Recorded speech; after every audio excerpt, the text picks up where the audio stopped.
Les automobiles, lui, c'est Marc Lebrun du magazine autopresse.be. Il est avec nous pour une nouvelle rubrique comme chaque jeudi. Viva Plus, votre nouvelle radio en DAB+. Il est avec nous comme chaque jeudi, le rédacteur en chef du magazine en ligne autopresse.be. Marc Lebrun, bonjour. Mais bonjour Jocelyne et bonjour à tout le monde. Vite, ça fait longtemps là. Ça fait quoi, 2 semaines? 2 semaines, oui. Oui, j'ai plus la notion du temps. Jeudi passé, donc j'ai reçu congé. Vous aviez congé, effectivement. J'avais congé, voilà. Mais on va se rattraper. Oui. Et on va reparler de quoi? De voitures. Tant qu'à faire.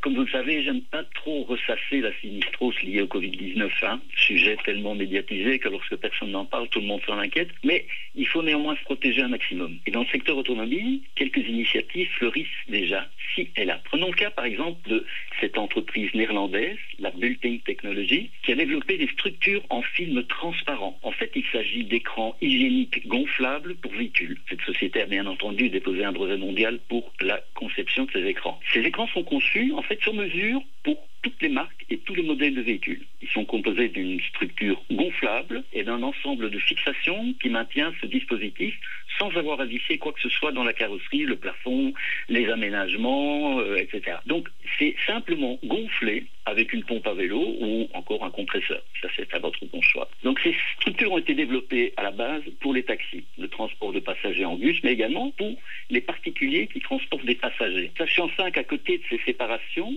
entre place avant et arrière, il existe aussi des écrans pour la séparation entre le conducteur et le copilote. C'est vrai que cet écran n'est pas étanche à 100%, mais il offre malgré tout une protection efficace dans un environnement où assurer une distanciation de 1,50 m n'est pas évident du tout. Mais j'avoue que j'ai du mal à visualiser. Mais écoutez, je placerai quelques visuels ainsi que les coordonnées de cette entreprise sur la page www.autopresse.be/vivaplus.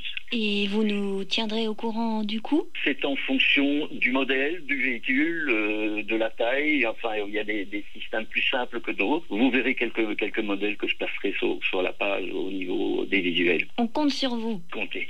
Et la seconde brève de jeudi concerne la marque Maxus, qui lancera 2 nouveaux modèles dans le courant de cette année encore. Pour celles et ceux qui l'ignorent, Maxus est une marque du géant automobile chinois SAIC, distribuée sur les marchés belges, luxembourgeois et suisses par le groupe belge Alcopa. Premier point fort de ces véhicules, ils offrent une garantie de 5 ans, ainsi que 5 ans d'assistance routière et 8 ans de garantie sur la batterie. Le premier modèle qui va investir notre marché, c'est le EV80.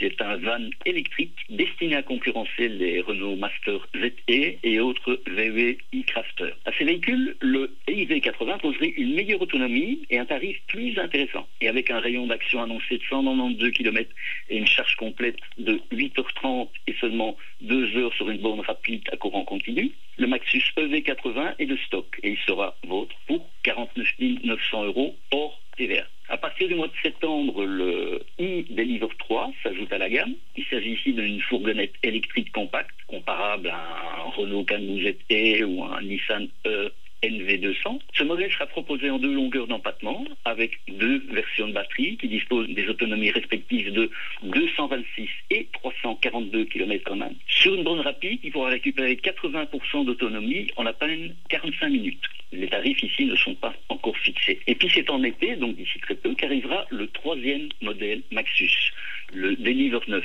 dont le volume utile sera de 11 m3. Et contrairement aux 2 autres véhicules, il sera quant à lui muni d'un moteur diesel 2 litres Euro 6.2 avec une puissance de 163 chevaux et un couple de 375 Nm. Ok, il n'y a plus qu'à mettre la clé dans le contact et on démarre, si ça existe encore, des clés dans le contact. Cela dit, si on vous retrouve sur votre site internet, la chronique en son et en images sur autopresse.be/vivaplus, vivaplus soit avec le signe, soit vivaplus en toutes lettres. Et on se dit bien sûr, Marc, à la semaine prochaine. D'ici là, on a encore plein de musique à vous offrir sur Viva Plus.